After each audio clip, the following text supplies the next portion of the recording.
anakuwa na wivu. Roho Mtakatifu ana wivu, na baadaye utajua kwa nini ana wivu. Anapoona ndani mwako, ndani mwangu kuna sanamu, kwa sababu anatutamani, ataki tuwe na miungu wengine. Na mnajua tunapoongelea habari ya kutamani, nimesema ni kupenda kutoka moyoni. Huyo mke ndiye mwasi walikuwa sana wengi, au huyo mwanamke aliyekuoa walikuwa vijana wengi, lakini ulimtamani, ukachukua hiyo hatua. Na ungekuta anaongea na mtu mwingine, ulikuwa unajisikia wivu, unajisikia vibaya. Sasa ningekuta kwa nini unajisikia vibaya? Au ni wanaume ambao umeoa au wanawake mlioolewa, mifano ambayo ni halisi. Je, una wivu na mume wako au mke wako? Ndio au hapana? Kwa nini? Kwa nini? Jiulize kwa nini. Wanakana kwa nini unakuwa na wivu? Mtu si unampenda. Sasa kama mtu mwingine akimpenda kuna nini? Sio unamtakia mema. Mtu ambaye unampenda unataka apate mambo mazuri. Mtu mwingine akimpenda akamnunulia zawadi, mkaka, tatizo ni nini? Sasa unaona, ukimtamani mtu, ukampenda mtu, yaani utaki awe na mwingine. Tena kama sisi kwenye ndoa mtagombana, kwa hali itakuwa mbaya, kesi itakuwa ni ngumu. Lakini sasa angalia, Mungu aliyekuumba akakufia, anasema ye anakutamani kiasi cha kuona wivu. Kwa hiyo Roho Mtakatifu anaumia sana anapokuona unayo miungu wengine au umjali, na unaweza usijue kwamba umjali. Unapofanya maamuzi yako mwenyewe, unapokuwa unafanya mambo bila kumshirikisha, unaingia kwenye maombi, unaanza, Baba, katika jina la Yesu ninakushukuru. Roho Mtakatifu anasikitika. Ni lini wewe umejua kuomba? Tuko wadhaifu. Kwa hiyo lazima umkaribishe kwanza nani? Roho Mtakatifu. Kwamba Roho Mtakatifu, karibu twende pamoja. Mimi sikuomba, naomba ufanye nini? Uniombe. Utambue jambo hilo kwamba wewe na mimi hatujui kuomba. Inawezekana wakati unataka kuombea familia, kumbe Roho Mtakatifu ungemshirikisha, angekuongoza kuombea mtu fulani dakika 5, karibu anapata ajali. Mungu anataka akutumie ili yule mtu aweze kumwokoa. Bwana Yesu asifiwe sana. Amina. Kwa hiyo lazima Roho Mtakatifu umshirikishe unapotaka kuanza kuomba. Unataka kusoma Biblia, sio nafungua Biblia hapa mara moja. Nijaponena kwa lugha za wanadamu na za malaika. Huwezi ukaanza hivyo. Ili neno sio la kwako wala ulijui. Maandiko yanasema walioandika neno hili unabii hawakuandika kama wapendavyo, bali waliongozwa na nani? Hili ni neno la Roho Mtakatifu. Kwa hiyo namwambia Roho Mtakatifu, twende pamoja tuweze kusoma neno hili. Mimi sielewi, nifundishe, nifunulie. Unatambua uwepo wake. Huyu ndiye mtenda miujiza. Haleluya. Huyu ndiye anaongea ndani mwako, ile sauti ya utulivu. Yesu ni kama fundi ujenzi, amejenga pale, ameacha matofali akaondoka. Roho Mtakatifu ndio wanaitwa nani wale? Anayekuja kupiga plasta. Anayekuja kupiga choka. Ule ukuta unaanza kuteleza. Hiyo ndio kazi ya Roho Mtakatifu. Bwana Yesu asifiwe sana. Amina. Bwana asifiwe. Amen. Kwa hiyo huyu tunamhitaji sana kuliko unavyojua. Kushirikiana naye katika kila hatua. Korintho wa pili sura ya 1 mstari wa 22 anaongelea habari za kuwekwa muhuri na Roho Mtakatifu. Najua muhuri. Tunapokwenda dukani tukanunua bidhaa, wanatupa risiti na inakuwa na muhuri. Hata polisi akikamata ile risiti na muhuri wake, yaani ndio kinga yako, inaonyesha hiki kitu ni halali, umekinunua wala hujakiba. Bwana Yesu asifiwe sana. Sasa sisi baada ya Roho Mtakatifu alipotushuhudia juu ya dhambi, haki na hukumu, tukamkubali Yesu tukaokolewa. Katika ulimwengu wa roho, ninaamini Roho Mtakatifu alitupeleka huko juu. Sawa jamani, huyu John ameokoka, Joyce ameokoka. Kamwambia sawa, sasa hebu nenda naye muongoze. Bwana Yesu asifiwe sana. Kwa sababu amekuweka muhuri.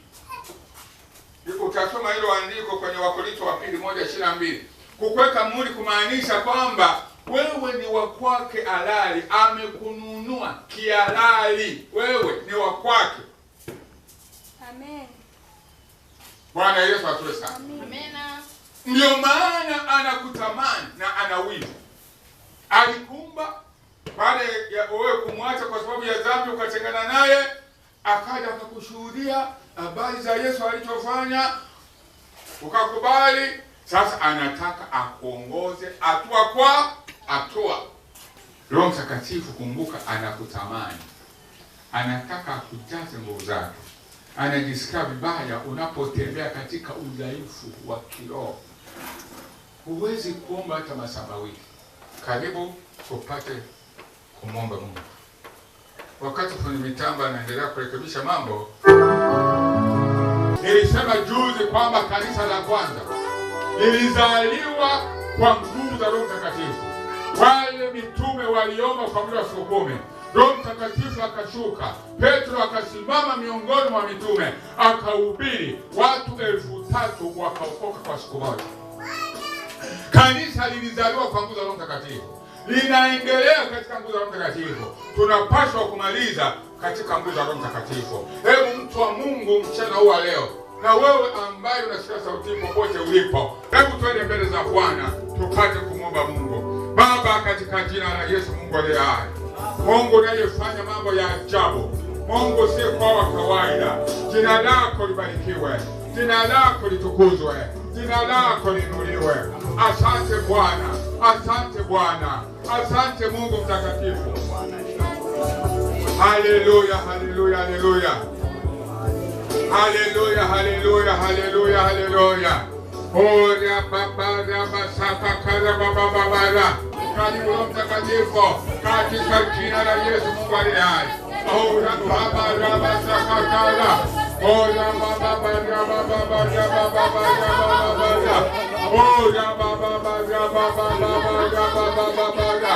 Ora baba raba baba raba baba baba. Oh, sakakara baba raba baba raba sakara. Oh, katika jina la Yesu. Roho Mtakatifu yuko mahali hapa. Anakutamani sasa kwa wewe. Anahitaji kukutaja ili upate kuwa shahidi. Karibu mahali hapa. Tuombe pamoja. Karibu mahali hapa. Tuombe pamoja kwa ajili ya kujazwa kwa Roho Mtakatifu. Katika jina la Yesu. Katika jina la Yesu. Katika jina la Yesu. Hallelujah, hallelujah, hallelujah. Oh, sakakaya baba ya baba ya baba baba. Oh, ya baba ya baba ya. Tusimame mahali hapa. Oh, ya baba ya baba sakakaya baba baba. Oh, sakakaya baba baba ya baba. Oh, ya baba ya baba ya baba ya baba baba. Katika jina la Yesu, katika jina la Yesu, ya baba baba. Ora baba baba bakakakaya baba baba. Holy Spirit, Holy Spirit, muguse mchaze katika jina la Yesu. Mujaze Bwana, mujaze Bwana katika jina la Yesu Kristo. Wanaze Mungu aliye hai katika jina la Yesu, katika jina la Yesu. Ora baba baba, pokea ujazo mtakatifu, pokea ujazo mtakatifu katika jina la Yesu. Ora baba baba.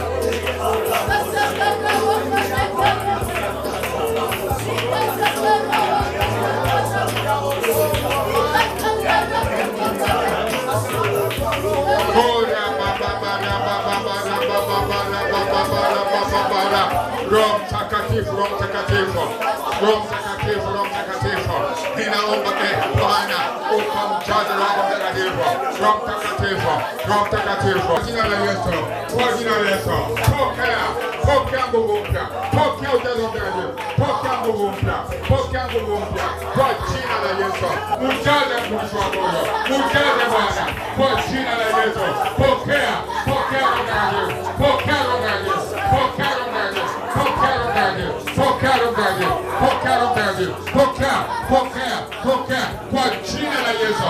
Roho Mtakatifu, Roho Mtakatifu, Roho Mtakatifu katika jina la Yesu.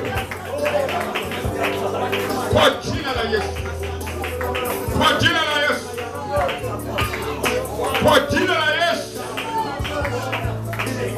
Roho Mtakatifu fanya operation ndani mwako. Operation yako epa.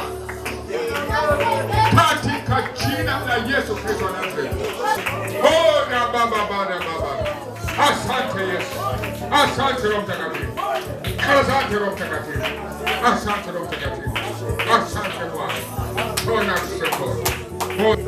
Basi namkaribisha mchungaji wetu Kiada Msika aweze kuja kumalizia. Karibu mtumishi wa Mungu. Asante kwa pamoja na sisi Bwana kwa siku ya Jumatano. Kwa kusema na sisi Mungu namna ya tofauti. Kupitia mtumishi wako mfano watoto wako Bwana, tumebarikiwa tunasema manake tumekuelewa. Naomba sasa Bwana ukatupe zawadi, ukatuvike uwezo. Amen. Bwana Yesu asifiwe sana. Hongereni kwa semina. Wabariki sana baba. Mungu mkihudumiwa na mchungaji, mwinjilisti na mwalimu wangu wa chuo cha Biblia.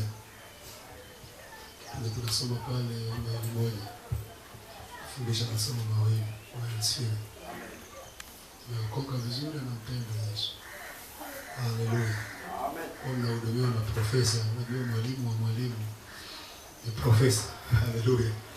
Lakini ni mtumishi wa Mungu mzuri. Bila shaka amebarikiwa. Amen.